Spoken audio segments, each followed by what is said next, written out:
1,00,000 మంది శివభక్తులతో కలిసి మహారుద్రాక్ష పూజలో పాల్గొనండి. వెంటనే కాల్ చేసి మీ పేరును నమోదు చేసుకోండి.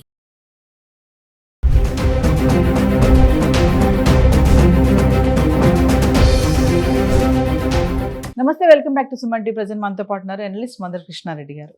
నమస్తే సార్. నమస్తే అమ్మా. సార్, మరి బంగారం వెండి ధరలు ఈ వారం ప్రారంభం నుంచి తగ్గడం చూస్తున్నాము. అటు వార్ కూడా ఇంకా ముగిసిపోయినట్టే అంటారా, మళ్ళీ ఏమైనా రైజ్ అవుతుందా? అంటే మరి బంగారం ధరలు తగ్గుతూ వస్తున్నాయి. ఇంకా చూసుకుంటే మరి జేపీ మోర్గన్ అంచనాలు ఏంటంటే 2026కి ఇంకా పెరిగే ఛాన్సెస్ ఉన్నాయి అంటున్నారు.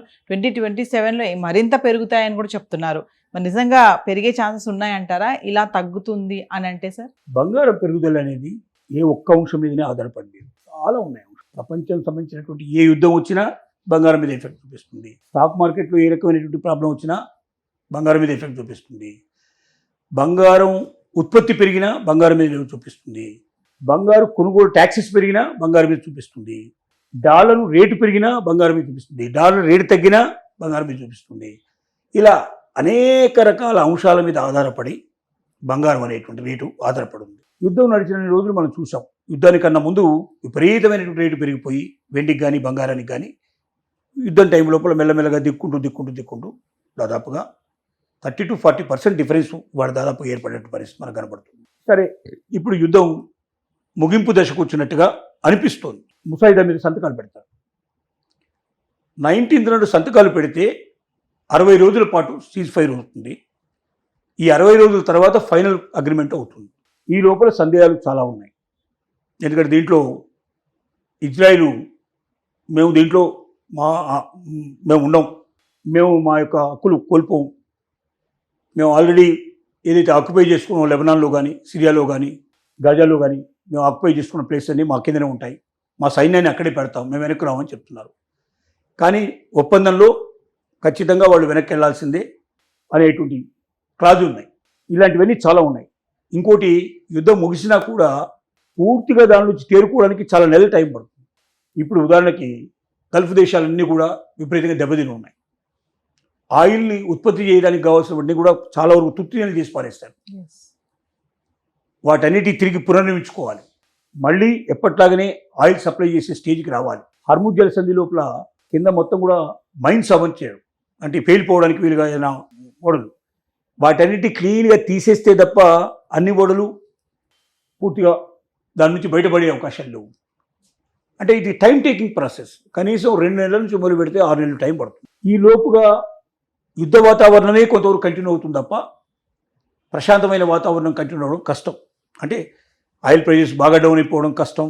అలాగే ఎక్స్పోర్ట్స్ ఏవైతే ఉన్నాయో, ఎగుమతులు దిగుమతులు మొత్తం ఆగిపోయి ఉన్నాయి, అవన్నీ మళ్ళీ స్టార్ట్ కావాలి. ఇవన్నీ అయ్యేదాకా బంగారం మీద కూడా ప్రభావం పడే అవకాశాలు ఉన్నాయి. ఈ 2 నెలలు కొంచెం తగ్గే అవకాశం ఉంది. ఈ 2 months మాత్రం డెఫినెట్గా కొంత తగ్గుతూనే ఉంటుంది. అంటే ఇక్కడిక్కడే ఇక మనం 5,000 10,000 డిఫరెన్స్ తోటే ఇక్కడిక్కడే ఆగిపోయే అవకాశం ఉంది తప్ప మరీ కిందికి కానీ మరీ పైకి కానీ డౌన్ అయ్యే పరిస్థితి కాదు, దోబుతులాడే పరిస్థితి ఉంటుంది. ఈ 2 నెలల తర్వాత యుద్ధ వాతావరణం పూర్తిగా పోయి ఎగుమతులు దిగుమతులు బాగా పెరిగి ప్రపంచం అంతా కూడా ప్రశాంతమైన పరిస్థితికి వచ్చి గల్ఫ్ దేశాల యొక్క ఆయిల్ మొత్తం అన్ని దేశాలకి గతంలో లాగానే గ్యాస్ కానీ ఆయిల్ కానీ అందగలిగేటువంటి స్టేజ్కి వస్తే మాత్రం బంగారం పరుగులు తీయడం అనేది ప్రారంభమవుతుందనేది నిపుణుల యొక్క అంచనా. ఖచ్చితంగా రేటు పెరుగుతుంది భవిష్యత్తు లోపల. వెండికి పెరుగుతుంది, బంగారానికి పెరుగుతుంది. తాత్కాలికంగా మాత్రం కొంచెం తగ్గడానికి అవకాశాలు ఉన్నాయి. ఇప్పుడు పెళ్లిళ్ళ సీజన్ కదా సార్, ఇప్పుడు కొంచెం తగ్గుతుంది, తర్వాత మళ్ళీ అంటే ఫ్యూచర్లో బంగారానికి డిమాండ్ బాగా ఉంటుంది అంటే 100% బాగా పెరుగుతుంది, డిమాండ్ పెరుగుతుంది. ఎందుకంటే విలువైన లోహం, అది విలువైన లోహం.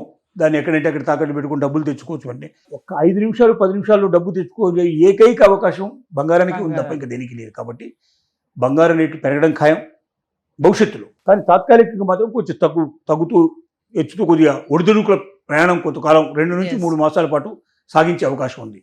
ఈ లోపల మళ్ళీ యుద్ధం ఒకవేళ పెరిగితే, యుద్ధం కంటిన్యూ చేయగలిగితే, ఇప్పుడు ఇజ్రాయెల్ ప్రధాని నెతన్యా నవంబర్లో ఎలక్షన్స్ ఉన్నాయి ఇజ్రాయెల్లో.